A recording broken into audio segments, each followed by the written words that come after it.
Selamat malam, apa kabar Anda pemirsa? Di awal pekan di tahun 2014 ini, saya Rizka Indah kembali hadir lagi ke hadapan Anda. Mungkin Anda bertanya-tanya bahwa memang hari ini kami akan hadir lebih awal di hadapan Anda, Talk to iNews.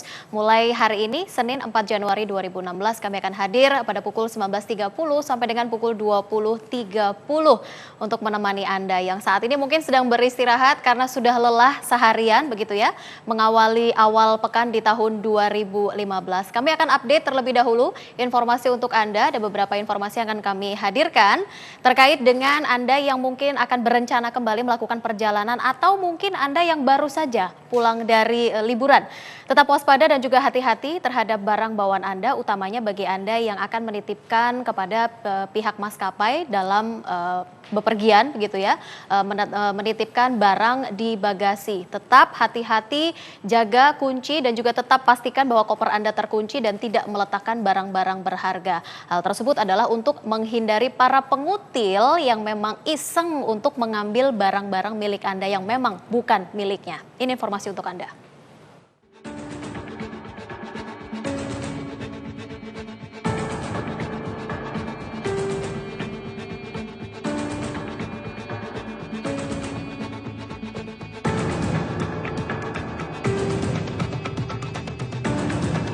Berhati-hatilah saat Anda menitipkan barang bawaan ke dalam bagasi pesawat. Di Bandara Soekarno-Hatta, Polter terekam kamera sedang membobol tas penumpang. Ironis, Polter yang seharusnya menjaga barang justru mencuri. Barang berharga penumpang pun lenyap. Apa yang membuat Polter nekat melakukan aksi curang? Suruh ikut-ikutan kayak gitu. Ya udah saya ikutan dan kata dia, ngapain lu kerja kayak gini? Udah ikut-ikutan aja. Kalau misalnya nggak mau ikutan pergaulan di sini, lu lihat aja nanti. Dan kesononya akhirnya kebiasaan sampai sekarang saya ikutin terus.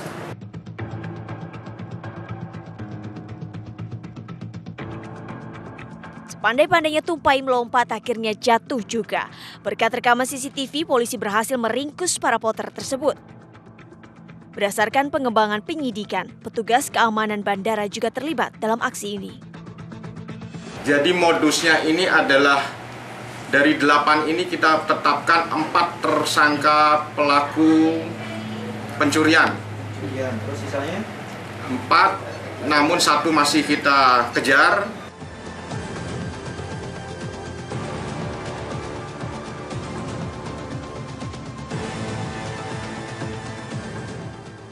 Jika mengalami kehilangan atau kerusakan, para penumpang dianjurkan segera melaporkan ke bagian Lost and Found di terminal kedatangan.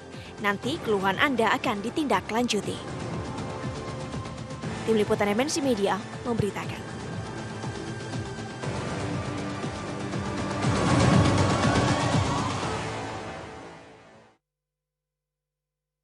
Ya, tetap selalu waspada dan juga berhati-hati terhadap barang bawaan Anda. Saat ini kami akan mengajak Anda untuk menuju ke Bandara Soekarno-Hatta. Sudah ada rekan Nufuz Zahra di sana yang akan memberikan informasi terbaru terkait adakah pengamanan yang lebih ketat di bandara saat ini pasca kejadian kemarin, begitu ya, yang melibatkan porter salah satu maskapai.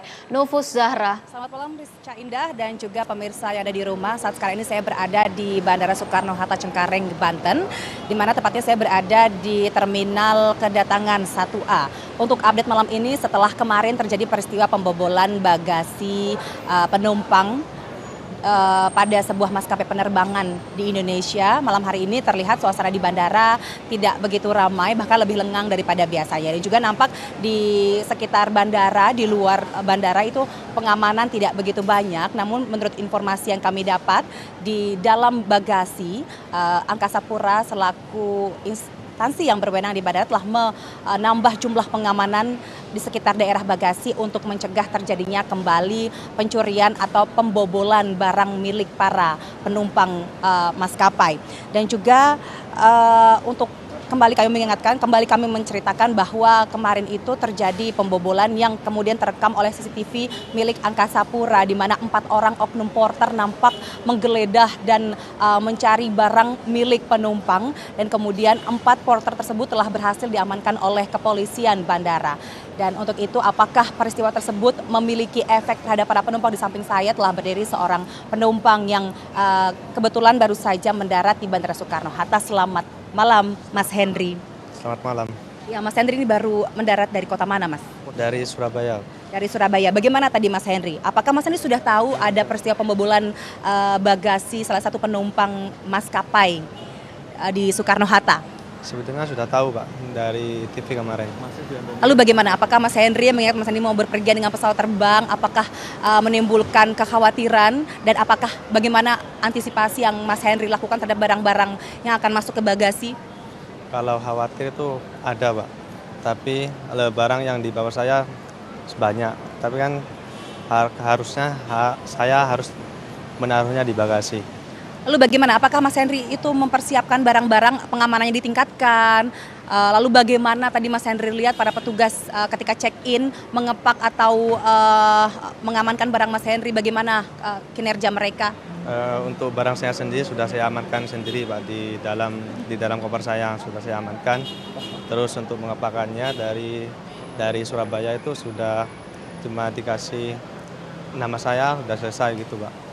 Untuk yang di Soekarno-Hatta, untuk proses pengambilannya yang terlalu mudah Pak. Di situ tidak ada pengecekan ulang atas nama siapa, di koper itu atas nama siapa. Ya, sudah dicek barangnya, apakah barangnya selamat sampai di Jakarta? Apakah ada kerusakan? Untuk kerusakan ada Pak. Seperti tali pelindung yang ada di koper saya itu ada putus, seperti penarikan dari koper itu sembarangan, pengambilan koper itu seperti sembarangan.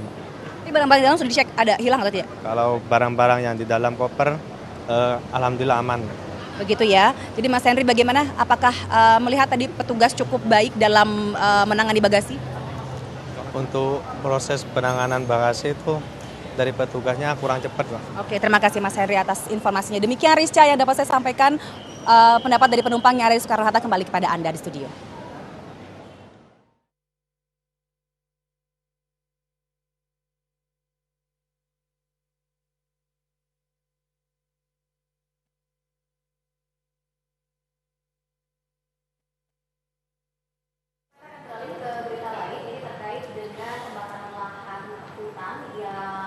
DKI kan yang bikin undang-undang kehutanan.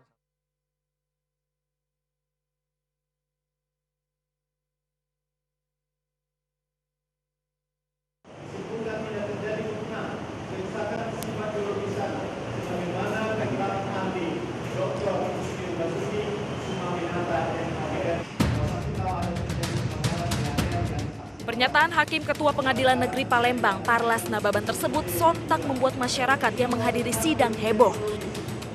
Ini merupakan sidang putusan kasus kebakaran lahan dan hutan tahun 2014-2015 di Sumatera Selatan yang digelar pekan kemarin. Tidak hanya menimbulkan pernyataan kontroversial, Parlas dan rekan-rekannya memenangkan perusahaan membakar hutan PT Bumi Mekar Hijau BMH yang digugat Kementerian Lingkungan Hidup dan Kehutanan. Menanggapi putusan hakim ini, Wahana Lingkungan Hidup Palembang menilai pertimbangan Parlas dalam sidang tak memiliki argumen yang kuat. Peluangnya sangat besar karena jurisprudensi banyak ya, kasus Kalista Alam di Aceh, kasus misalnya perusahaan di Riau NSP, kalau tidak salah NSP itu cukup menjadi acuan dari hakim, majelis hakim yang menangani gugatan ini, yang PT BMH ini, untuk menetapkan bahwa PT BMH harus bertanggung jawab dan mengganti rugi atas kerugian 7,9 triliun yang terjadi di Sumatera Selatan. Yang bisa dijadikan hakim sebagai bahan pertimbangan.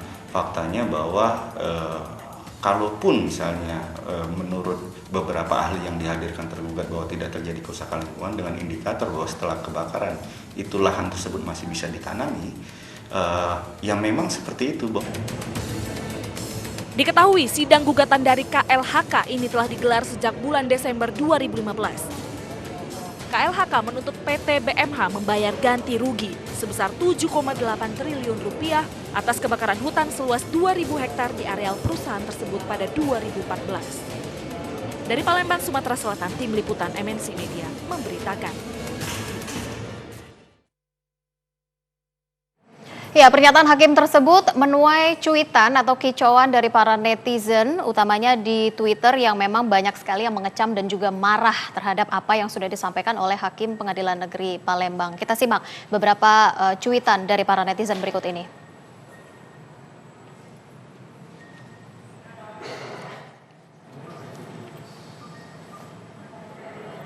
Ya, dari @Yusril Iza Mahendra, itu pertimbangan non-hukum dalam putusan. Karena itu, ahli kehutanan yang relevan berikan opini atas pertimbangan tersebut.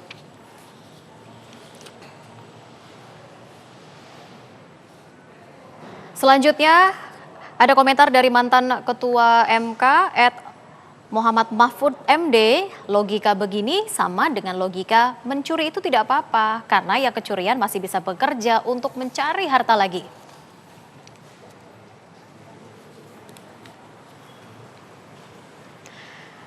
Selanjutnya, kita lihat cuitan dari pemerintah, @gakum_klh. Pemerintah siap untuk melakukan perlawanan atas putusan Hakim Parlas.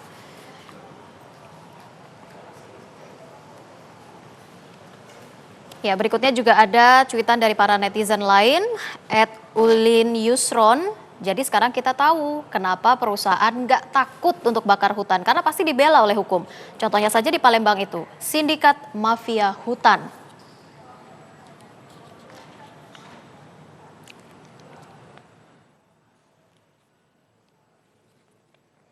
Ya, selanjutnya kami akan ajak Anda untuk berbincang langsung dengan Humas dari Pengadilan Negeri Palembang bersama Pak Saiman. Selamat malam, Pak Saiman. Selamat malam. Pak Saiman, selamat malam. Selamat malam. Pak Saiman, selamat malam. Halo, Ya, baik, terima kasih Pak malam. Saiman sudah bergabung bersama kami dalam Talk to News malam hari ini. Langsung saya akan pertanyakan kepada Anda apa yang menjadi pertimbangan dari pihak pengadilan ini untuk memberikan putusan bebas terhadap perusahaan pembakar hutan. Baik, dapat saya jelaskan bahwa terhadap pertimbangan hukum, itu saya tidak bisa jelaskan karena ada kode etik dari hakim bahwa saya tidak bisa memaparkan tentang pertimbangannya karena di dalam pertimbangan itu dapat dilihat di dalam putusannya sendiri gitu. Ya. Halo.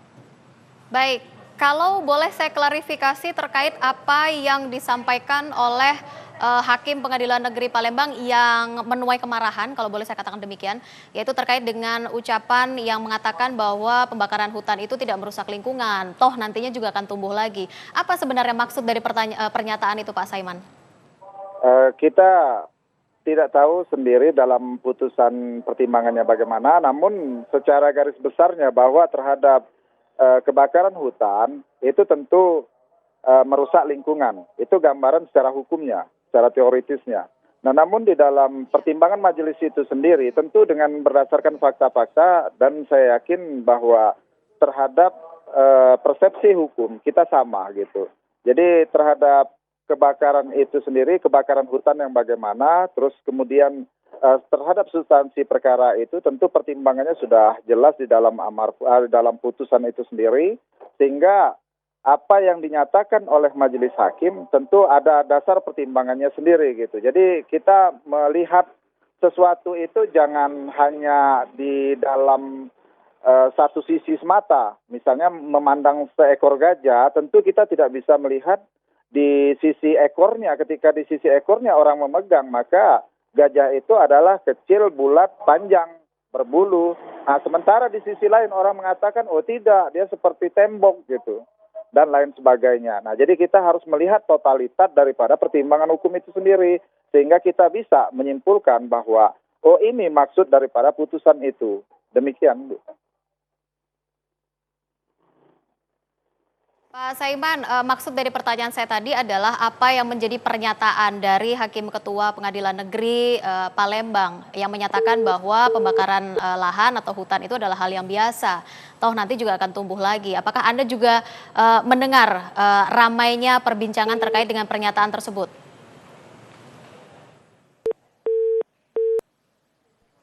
Halo Pak Saiman. Ya, baik, terputus. Kita akan coba untuk menghubungi kembali dari Humas Pengadilan Negeri Palembang dengan Bapak Saiman.